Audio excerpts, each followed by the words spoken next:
thanks so much for being here. Sure. And, I know a little bit about your journey, Jen, but I'd love to hear kind of where you're at today, and then we'll go and dig into some of the details on where you're at today. Yeah, awesome. Well, thank you for the opportunity. Yeah. So you're here at Morton Salt's headquarters because I'm the Vice President of Operations for the Americas. Amazing. And you have how many people in your... So about 2,700 people in North and South America.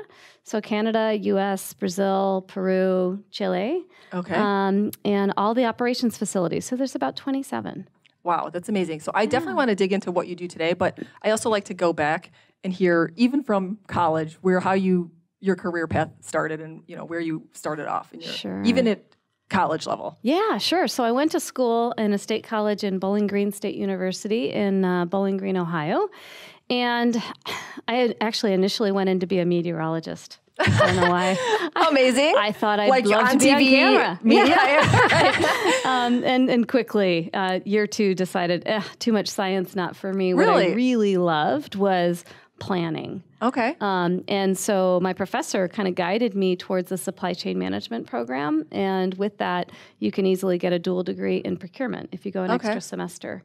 So that's what I did. I graduated with both. So the professor had a big impact because the supply chain and procurement, I'm not sure college age, I even know what those words mean. Exactly. And I didn't know what they were. But you knew you liked planning. Yeah, and it was a new program for them. So really the professor was kind, and the counselor, to talk to me about what are your likes and dislikes. Yeah. Like what are the things you're liking about the current program you're on for meteorology? What are the things you don't like? And through that process... How nice is that, by the way? It was terrific. And it's, you and I are both mentors, and that's really the gift you can give people is to focus on when people are confused about what path should I take, whether it's the initial step or an ongoing step with their path. I think so much about it is reflection on what you really enjoy and the passions, as you and I have talked about before. Yeah, and do you think that's because it was a smaller school that was available? I think it is. And I think I was a little lost. And fortunately, I reached out for help. I just thought, I'm a kid. I don't know how to do this. I still don't know. I'm going to be an astronaut in 5 years or something with puppies. So I don't know what I'm going to do. Right. And I was raised by psychologists. So while they're great listeners, they're not necessarily career counselors. So they advised me to seek advice from professional people that know what they're talking about. So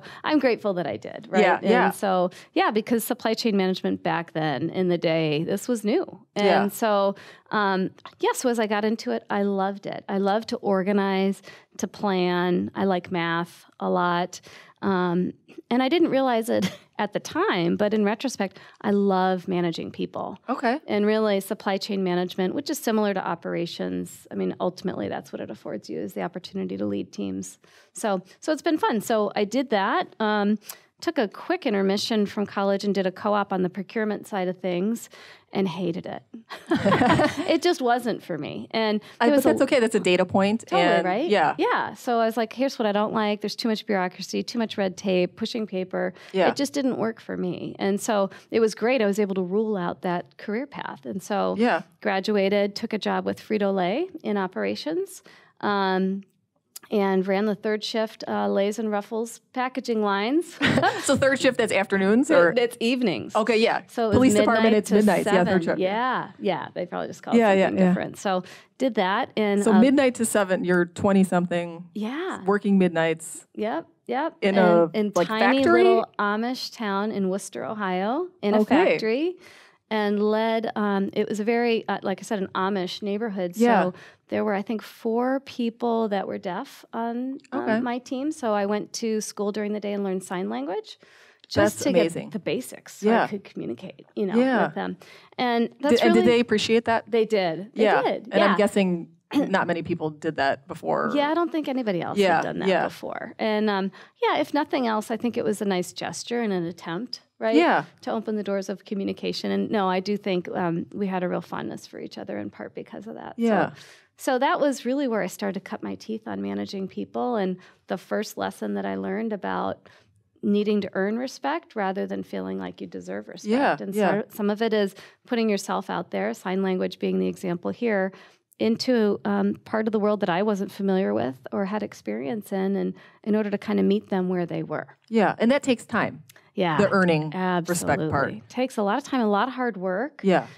And vulnerability, really just putting yourself in situations and admitting that you don't have all the answers being cool with that. Like being cool that a really big part of your job as a leader is to be a learner. Yeah, I love that because I think a lot of people think they get the title and that's it. And, you know, if they've been anointed and now everybody's going to listen and then you get in the role and nobody, you know, that's not how it works. No, it's really not. So, so that was fun. So I did that for a little bit of time, enjoyed that a lot. And then from there moved my career to Levi Strauss, the denim people. Okay. And how do you go from Funyuns, I don't know if they make Funyuns, Frito-Lay, but Doritos, okay. Yeah. Doritos to jeans.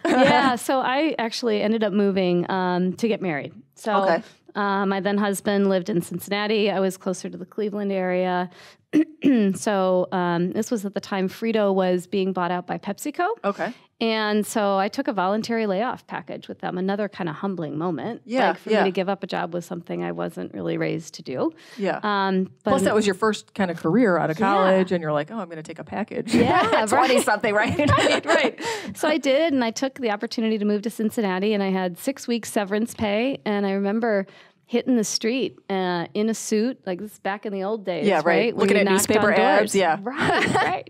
And in the 6th week, I got a job as a supervisor for Levi Strauss in one of the distribution centers. Okay. And, you know, over the course of time with them, I was there almost 20 years. Loved it. Huge fan of the brand today. Yeah. They're kind of cool because they have like nostalgia and now they've come back and brand authenticity. Iconic. Yeah. And just, they have such a loyalty and such a following. And I think they've really... they've kept denim cool. Right? So it's been great. My daughter goes to thrift stores, by the way. She's 13 and tries to find Levi's and dad jeans, as she calls them. Yeah, probably. Yeah. They call them the boyfriend jeans. Yes, there you go. Yes. All right, same thing. Yeah. So I worked my way up through the ranks with them in the distribution center there. It was in northern Kentucky, across the river from Cincinnati, and held a variety of jobs. But I remember taking some risks. I mean, again, I was pretty young, and I was a female, and there was a large female workforce because they were literally picking waist and inseam jeans and packing them for stores for Macy's and JCPenney's. And that's the operation that you're managing. Yeah. Okay. And were your friends like, what is it again that you do, Jen? My friends were, and it was also still just, the management ranks was very much a male-dominated I'm sure, world. Yeah. And it was a union environment, hardcore, 24/7 operation, 1,100 people in this distribution center. And I remember eventually taking a job, maybe 3 years in, where I was the night shift manager. And so, I was the senior person on the night shift. I must have been 24 years old. Wow. And it was cool because, granted, your leaders are only a phone call away, but it's midnight. They don't want a phone call from you.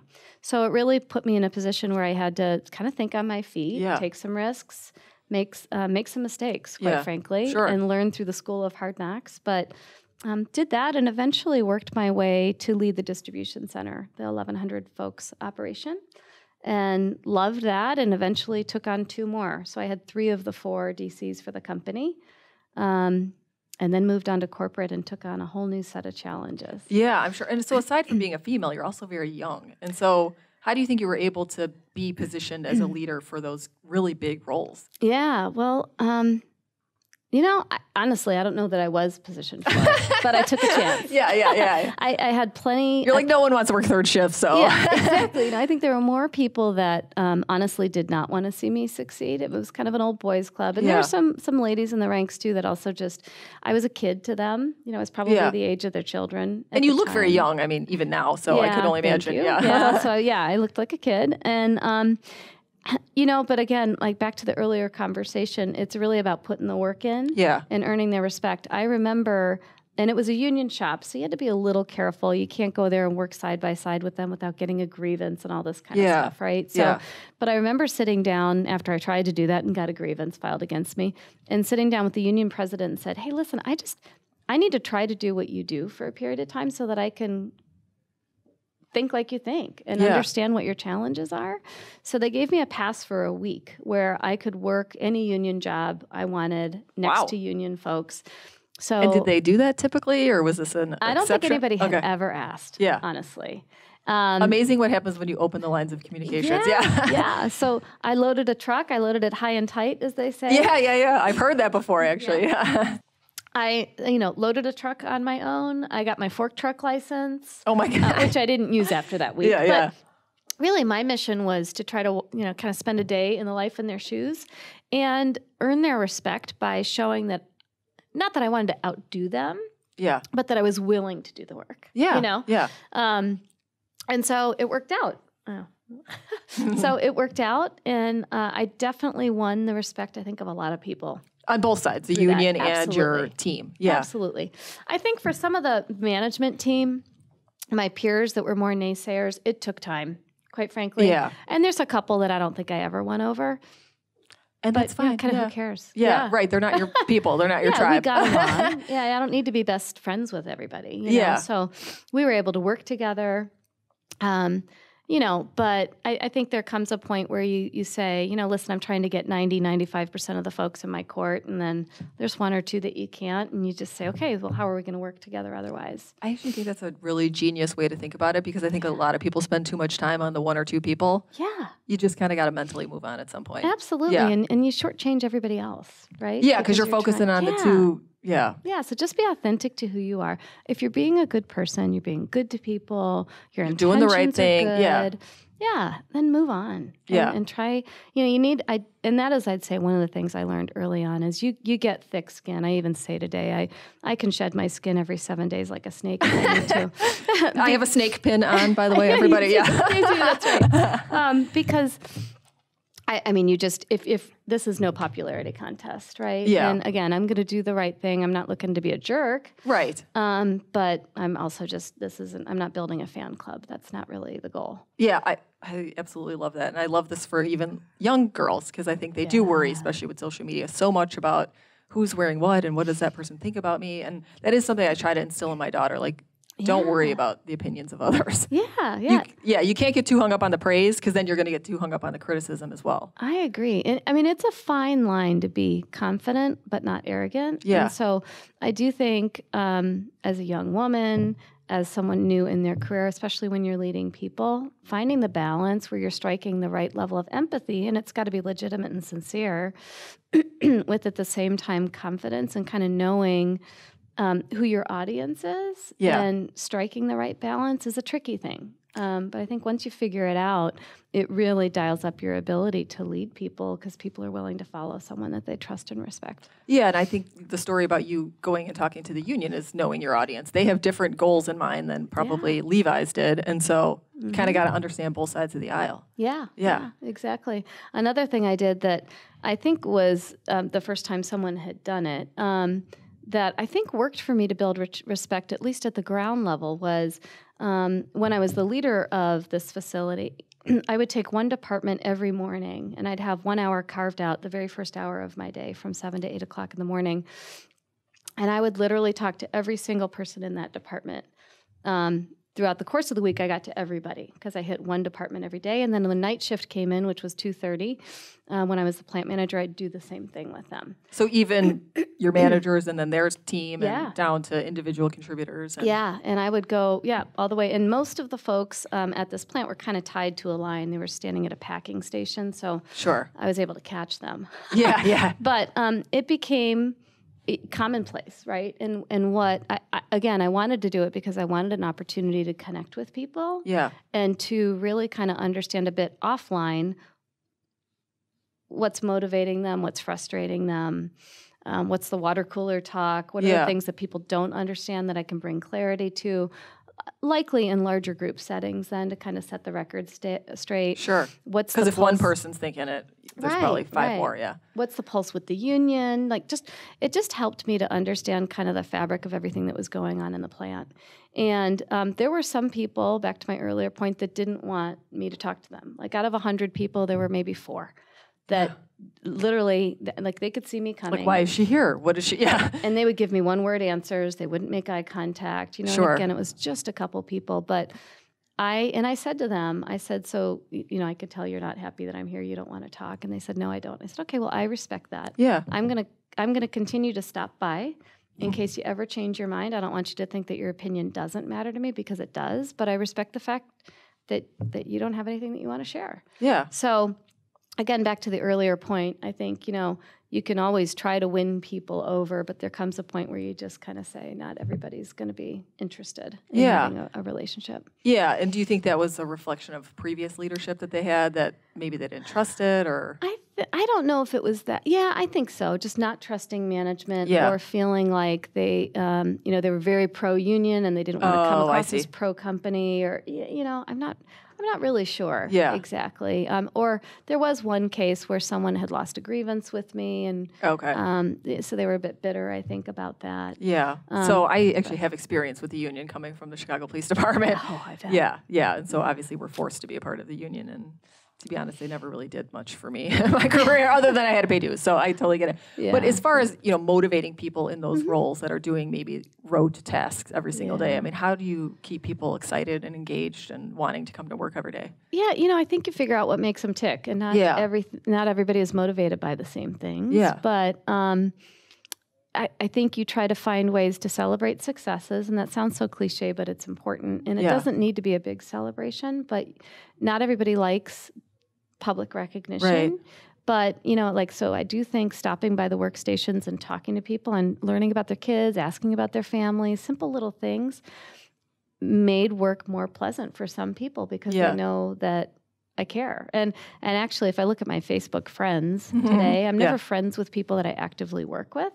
It's just kind of a rule that I have. Yeah. But I'm friends with past employers. And so probably over 100 people from Levi's are friends of mine on Facebook. And many of them are, these people are 30 years older than me. So 80, 85 years old, that used to be a part of the facility that I led.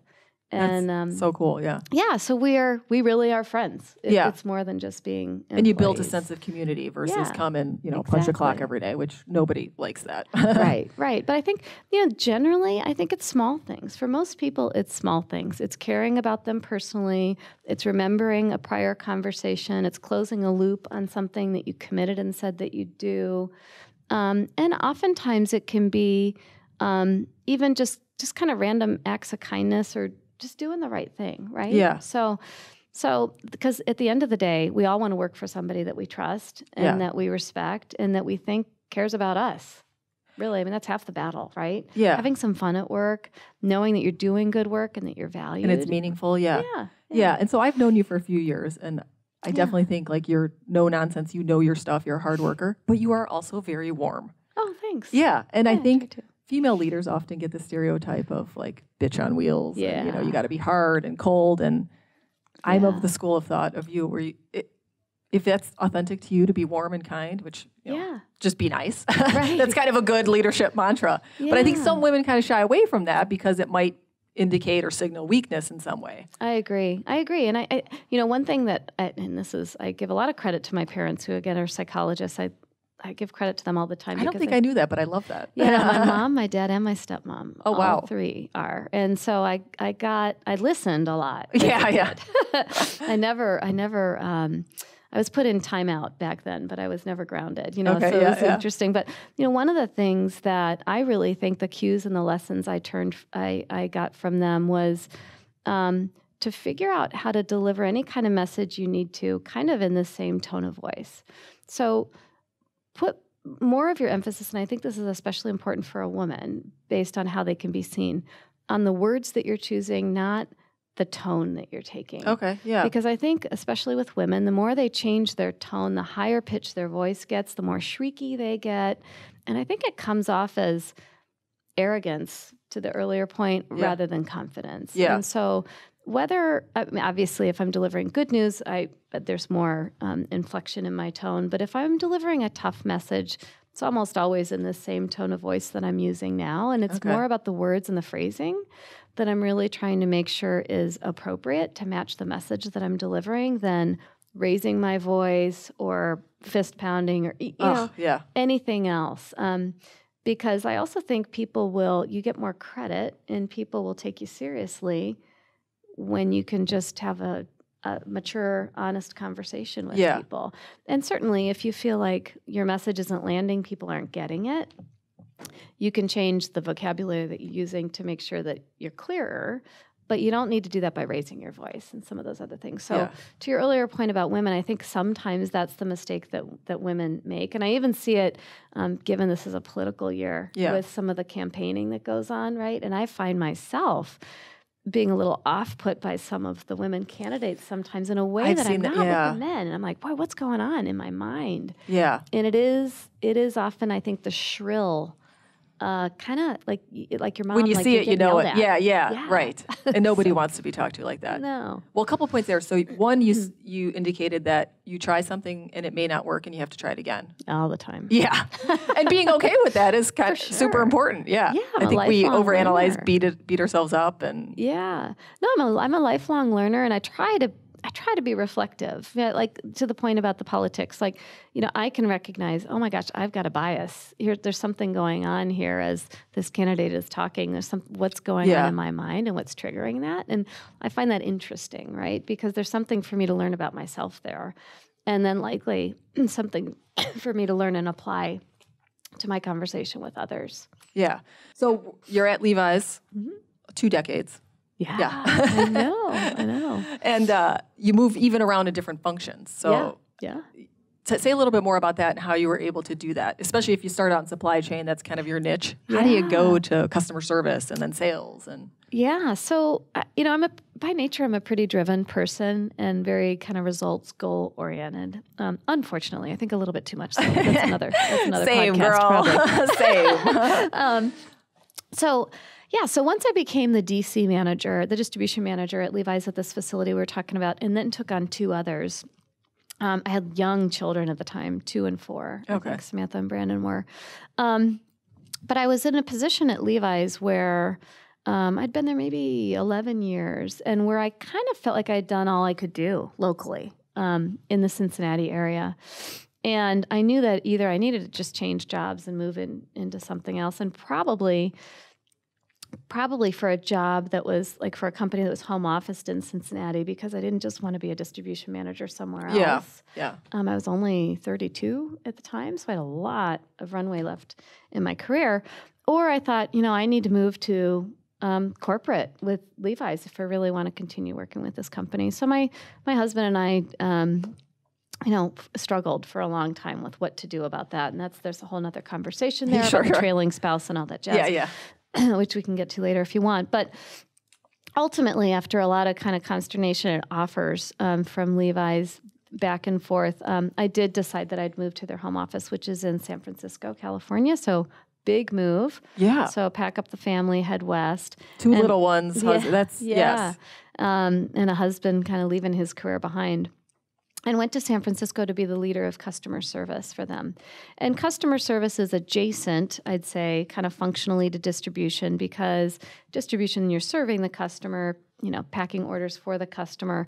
I'd been on some customer calls with sales where there were problems with their deliveries. And so from that aspect, had kind of seen the customer service part of things. But so, and I knew that I loved the leading people. I like the soft skills sides of things, communication, problem solving. So it really. And do you think that's your psychologist stuff? It could be.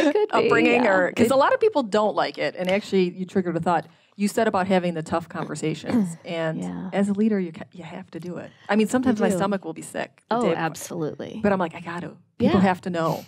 Absolutely. The same plant that we just talked about, I had to announce the closure of it. At one point in my career, we moved 8 miles down the street, and for a while we thought we would keep both open, and then it became obvious that we needed to close one, and so I had to stand up in front of 700 people and announce that we were closing the facility. And so you better believe, it makes you sick. Yeah. Back to the point about the tonality. I mean, I think what I try to do whenever I have to have tough conversations is almost role play in my own head of 100%, how it's going to go. Yeah. My poor husband, he gets it all the time. I'm like, okay, you're this person.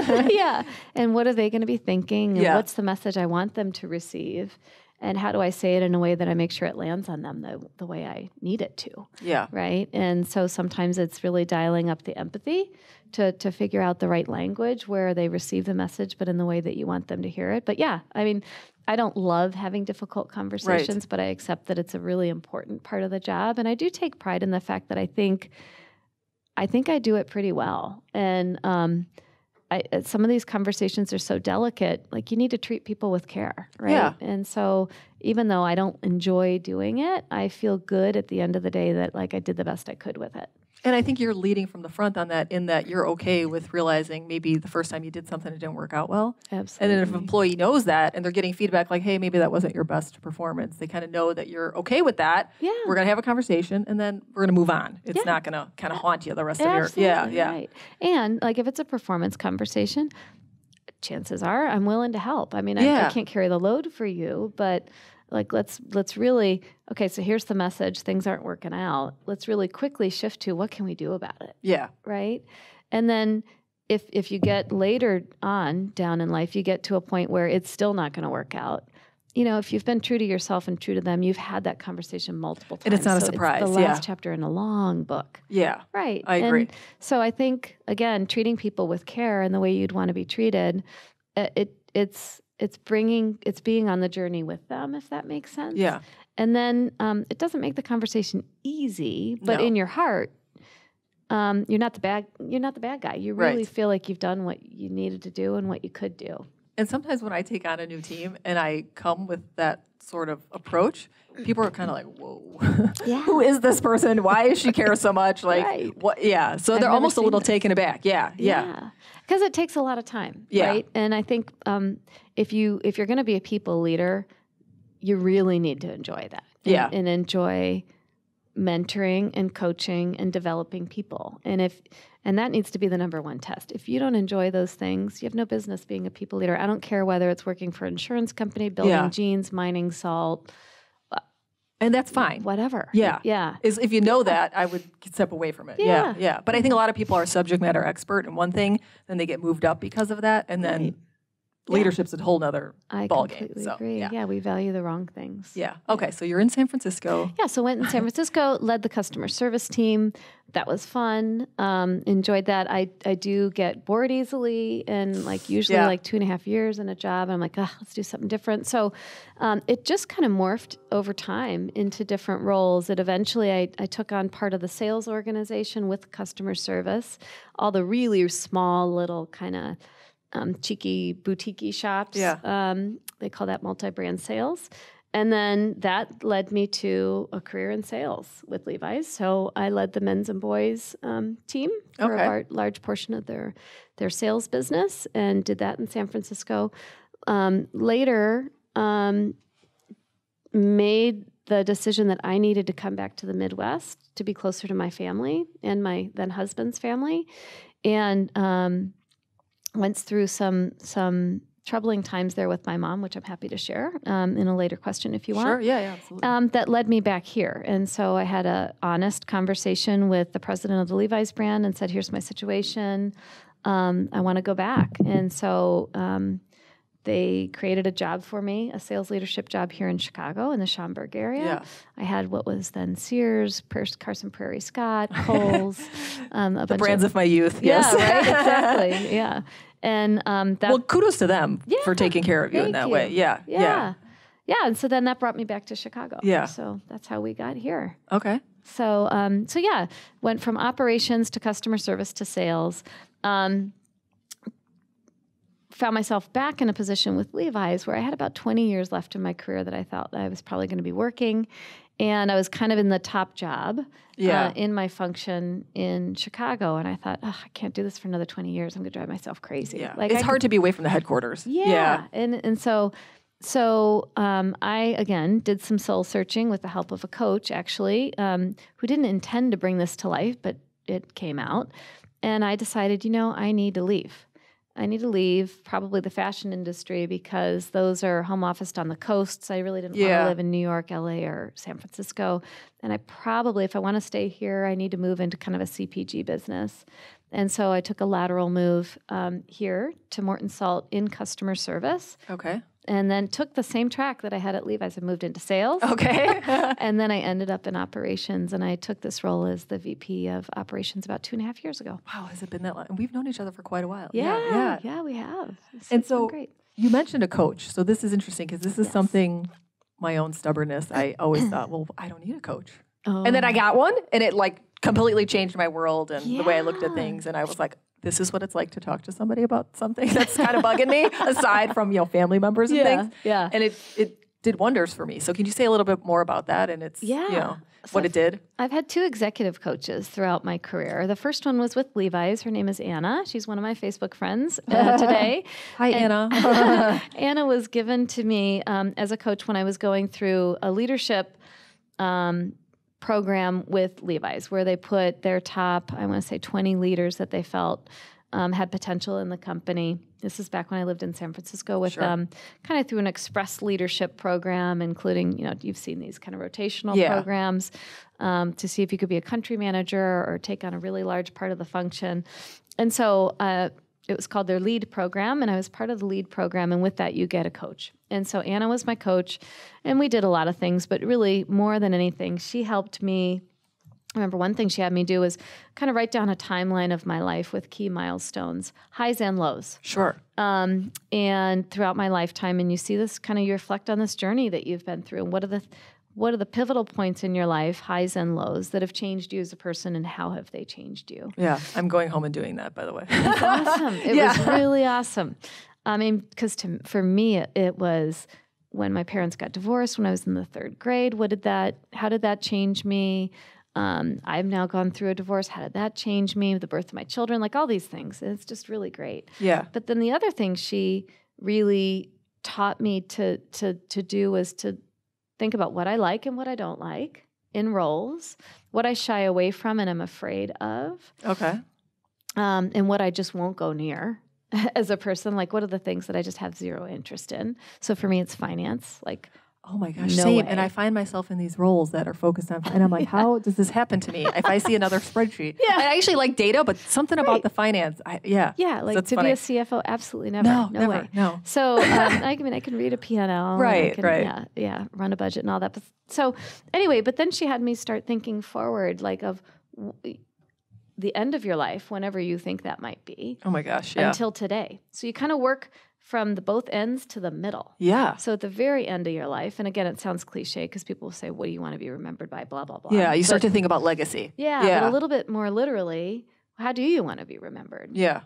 And how, at the time that you have grandkids, what kind of or do you want to be a grandparent? What kind of grandparent do you want to be? Yeah. What kind of neighbor do you want to be? What kind of retiree do you want to be? And you kind of work your way back to center. And as she and I did that, and she later told me this happens on occasion, it became obvious to me I needed to leave the company. Oh, wow.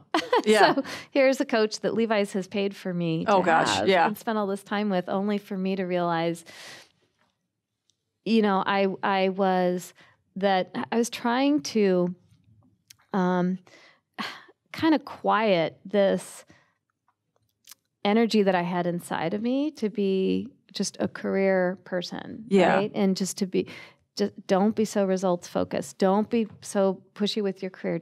Can you just quiet yourself and be happy where you are and be comfortable? And I kept trying to kind of squash that. It doesn't work. No, and I was also at the same time, because I was feeling this guilt. About, wow, here I am in Chicago. I'm in a great job. This is a great company. They made a role for me here. They did all this stuff. They did everything that I asked for. And I wouldn't say I'm unhappy. That would be extreme, but I was not satisfied with my life. And so,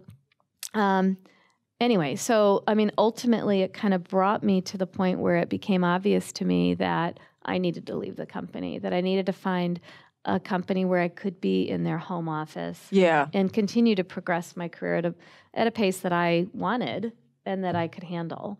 And that certainly worked with my personal life. Sure. But that I needed to leave this company that I absolutely loved and a job that I was perfectly happy with. Yeah. Interesting. And so did you have sights on CEO or C-suite? I mean, sometimes I'm hesitant to verbalize those things, but then I'm kidding myself if that's not really what It's funny. And I think I can say this with all honesty. I have been someone that's always thought about what's the kind of job I want, less than like what's the name of the title I want. So even today, CEO doesn't appeal to me. I mean, doesn't mean that I wouldn't be a CEO, but what I really want is I want to lead a team of people that I can build and that I have trust and respect for and has trust and respect for me and do great things, I want to be successful with them. And I don't know. So I didn't necessarily say I wanted to be CEO of a company at a certain age or be a VP at a certain age. Sure. I've always been kind of patient with that part of it. And it's probably not great advice, but I've always kind of assumed that with the hard work it would come. Yeah. And in my case, it did. Yeah. So I never went in asking for a title, but I did go in asking for the experience. Okay. You know, I like that. Yeah. And I think that is, not to feel like I'm beating up on women here, but they have a difficult time asking for what they want. Yeah. Yeah. Yeah. And I do think sometimes people will pigeonhole, and I give this guidance to my team all the time. They will pigeonhole themselves into thinking, I want that job. And well, you know what? That job might not exist next year, or it happened to me multiple times. They may be willing to, there may be a vacancy in the organization where they need to create a job that they don't even recognize, quite frankly. So if you can frame up what you want in terms of what it looks like or what aspects of it you like, and quite frankly, what you're not so great at and what you need. So in my case, when my then boss, Christian, took me to lunch and talked to me about this role, we had a conversation before that. It was because of Women's Unlimited. I was in the lead program. And I had, doing this interview with him, and he said, well, what do you want to do next? And I said, I want to lead the operations team. And he didn't even know I had operations experience. So we got into, and he's like, well, why? And so I talked about the aspects of leading, going back in operations and leading the team. I didn't ask for the VP of operations role. There was someone in that role. Sure. But I wanted to plant the seed that this is the kind of job that I want. And it was through that it kind of opened the conversation to later this role. Okay. So I didn't realize. So you went through Women Unlimited while you were at Morton. I did. I went through the New York program. Oh, New York. Okay. Mm-hmm. Okay. The few. Oh, okay. I call it lead, but it was the few. The few. Yeah. Yes. Mm-hmm. Okay. Yes. Yeah. I've heard about that one. Yeah, I did. And that's the second coach actually that I've had. The executive coach is through the few. Okay. Very nice. Yeah. And so when you take on a new team, we've talked a lot about kind of your leadership style. I mean, today you're leading a small country, 2,600 people. I could not even imagine. And going from, your days where you actually know everybody on the line, I mean, you almost can't possibly do that. No. So unfortunately not. When you step into something like that, how do you approach it and then kind of have the same warmth and leadership style that you've had to date? Yeah, here it's been really interesting because the mining industry is a very technical industry, and it's we have more engineers as a percentage of the total population than I'm used to in any of the other manufacturing teams that I've worked in. And not to stereotype, but there are definitely some, I'd say, some aspects to these people that are different. They're quieter in nature, not as extroverted, very opposite of me, quite frankly. They provide a lot of balance to me.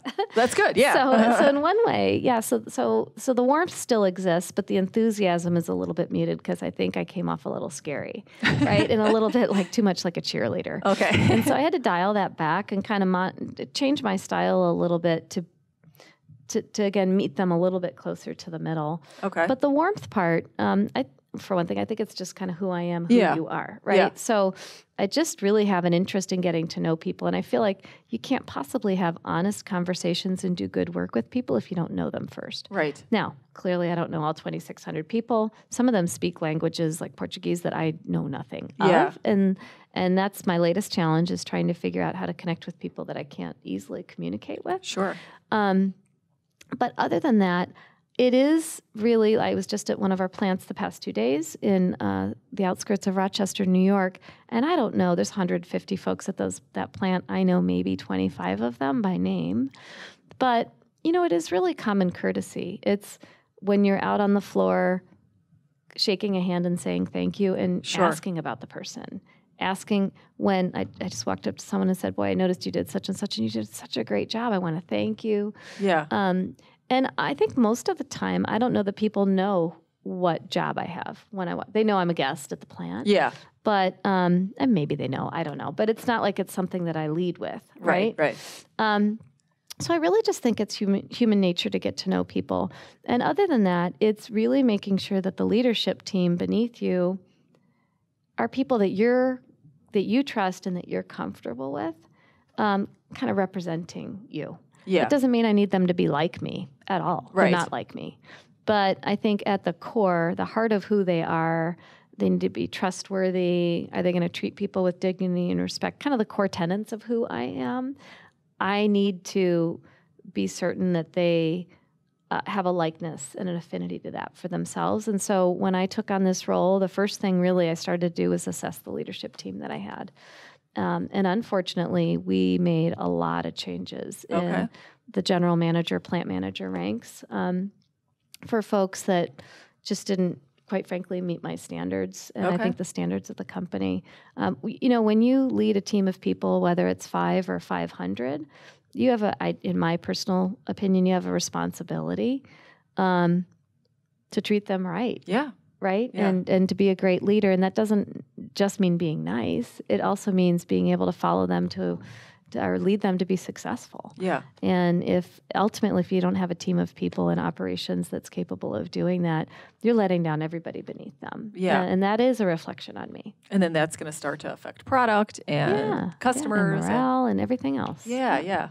Mm-hmm. Okay. So, sounds simple. Yeah. And even on your LinkedIn profile, you have that you develop high potential managers into world-class leaders that achieve results. I love that. Yeah. So you do spend a lot of your time on development of people. I really do. I spend most of my time on people. Okay. I would say in any given day, 60, 70% of my time is either talking about people problems that we need to fix, or coaching and mentoring people, one-on-ones with my team, communicating, sharing information with people. I mean, it really, in the mining industry, again, it's very capital intensive. So we have a lot of heavy equipment, but the equipment is the easy part. It runs, right? And it can be fixed. And it's the people that run the equipment are the tricky part. Sure. Right. And so they're it's probably a tough job. And yeah. And so they're the variable. Dangerous at times. Absolutely. Yeah. And they're the ones that, you need to keep motivated and inspired, and they need to understand why what they're doing matters and all of that. So yeah, I would say any given day, the vast majority of my time is something to do with people. Okay. Yeah. And I took a look on the Morton website. You actually have a very diverse leadership team. Yeah, so we do. Bravo on that. Yeah. Yeah, and that's gender, pretty recent. Yeah. Ethnicity. Yeah.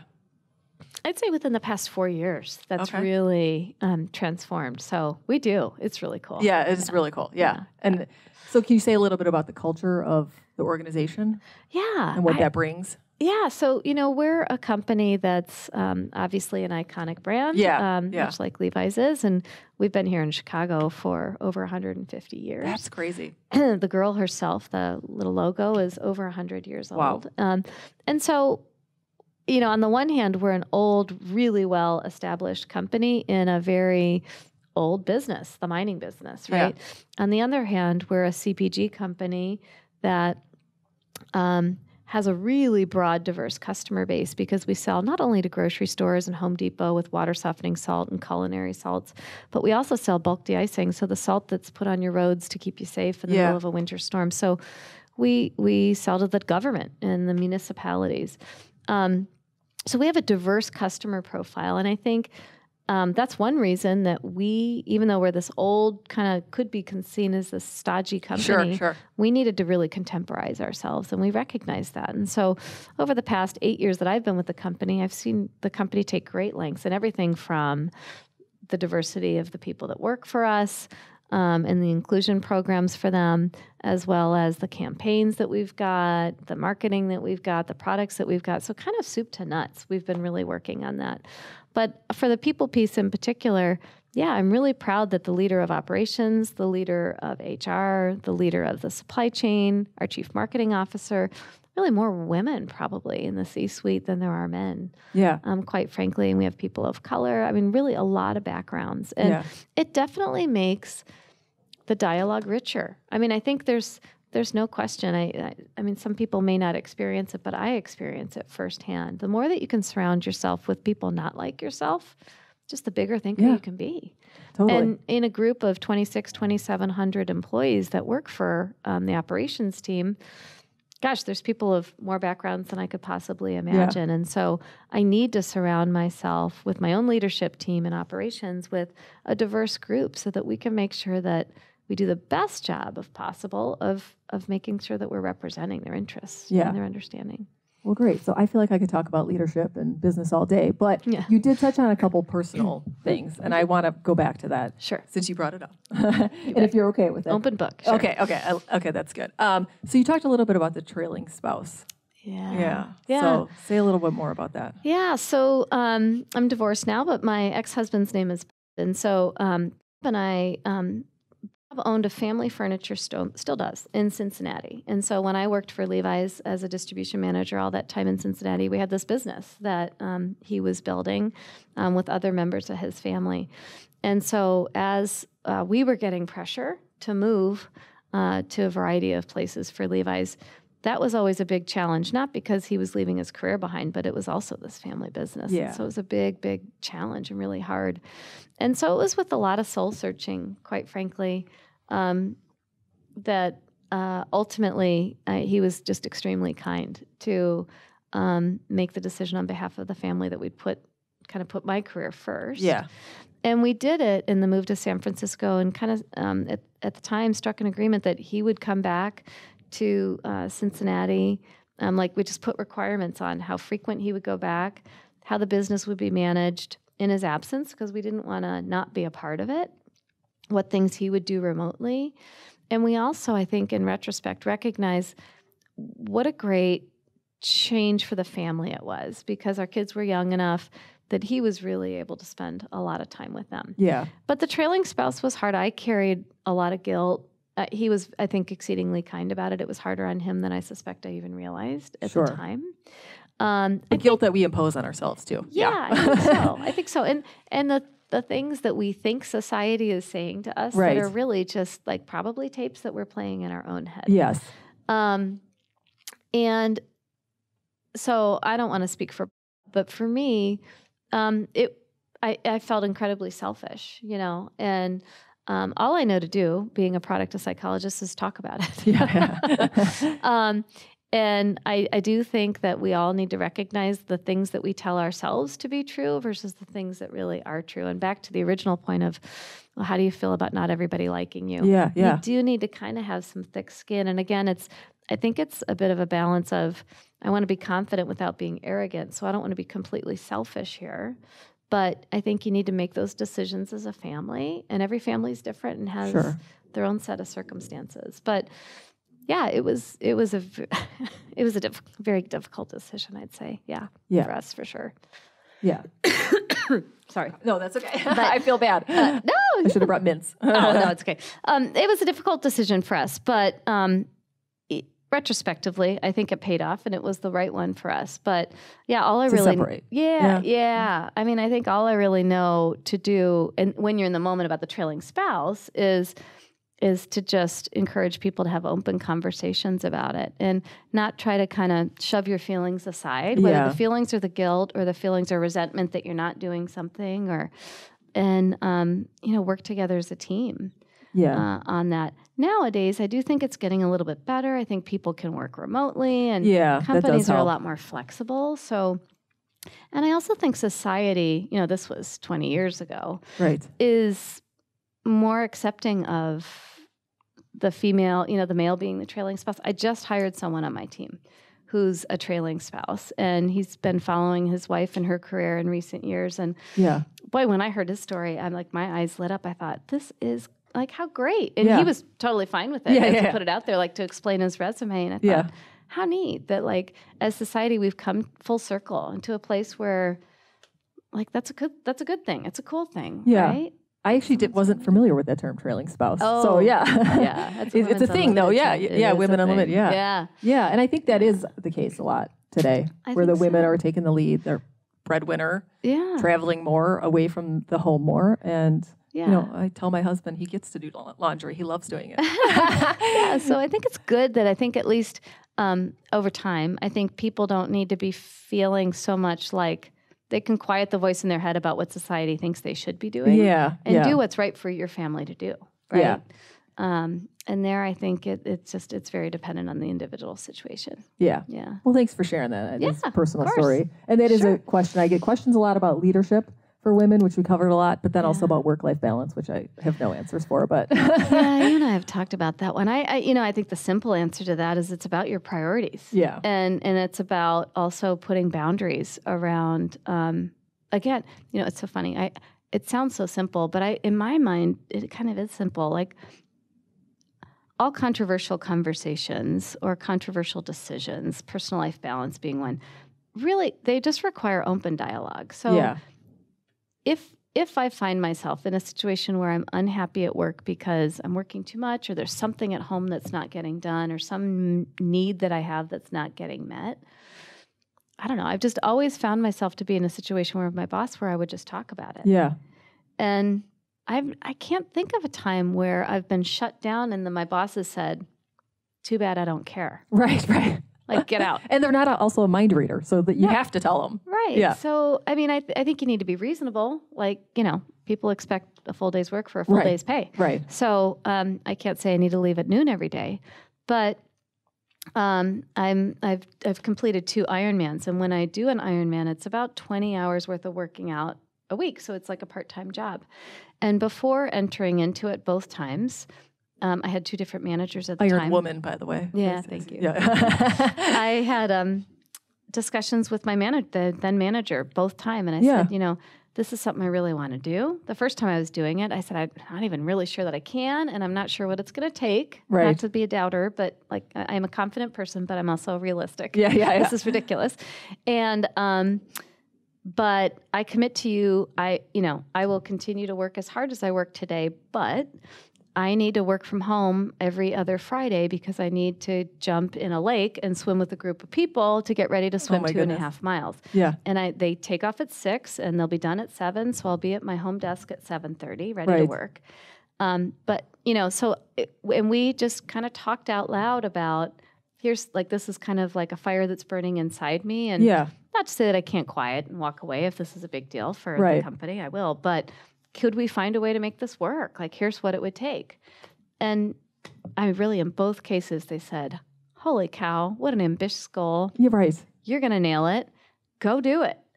Wow. And so that's just one example. Yeah. But I think, whatever the personal, professional balance tug of war is, I just think talking it out has got to be the place where you start.